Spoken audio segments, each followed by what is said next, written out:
যাচ্ছে দিন ভালো, আসছে দিন খারাপ। যতই দিন যাবে ততই কিছু আলোচিত দৃশ্য এবং কিছু অসাধারণ দৃশ্য চোখে পড়বে।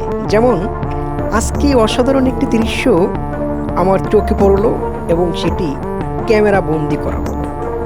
আমরা প্রতিনিয়ত যা দেখি এবং যা জানি, আমরা সবসময় আমাদের চোখে পড়ে যখন কোনো ট্রেন আসে, তখন রোডের দুই পাশে দুটি ব্যারাকিট থাকে, ব্যারাকিট দুটি ফালানো হয়, এরপরে ট্রেন চলে যায়, অন্য যানবাহনগুলো দাঁড়িয়ে থাকে। কিন্তু আজকে এটার ব্যতিক্রম কিছু ঘটে গেল, তা আপনারা নিজ চোখেই দেখতেছেন।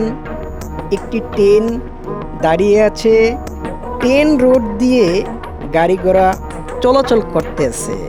তার মানে যাচ্ছে দিন ভালো, আসছে দিন খারাপ, যেটার বেশি দিন বাকি নেই। আপনারা নিজের চোখে দেখে নিন, ওই যে দেখা যাইতেছে একটি ট্রেন দাঁড়িয়ে আছে, কিন্তু ট্রেন রোড দিয়ে অন্য যানবাহনগুলো চলাচল করতেছে। তার মানে এখন আর ট্রেনকে ছাইড দেওয়ার মতো সময় নেই।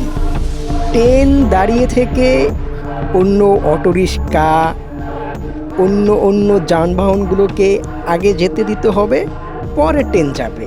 হা হা হা, খুবই হাস্যকর একটি দৃশ্য। আসলে দৃশ্যটি দেখে ক্যামেরা বন্দি না করে পারলাম না। হয়তো আপনারা অনেকে দৃশ্যটা দেখেন, খুব সুন্দর লাগতেছে। ট্রেনটা কি দাঁড়িয়ে আছে আর অন্য দিক থেকে গাড়ি ঘোড়া যাইতেছে।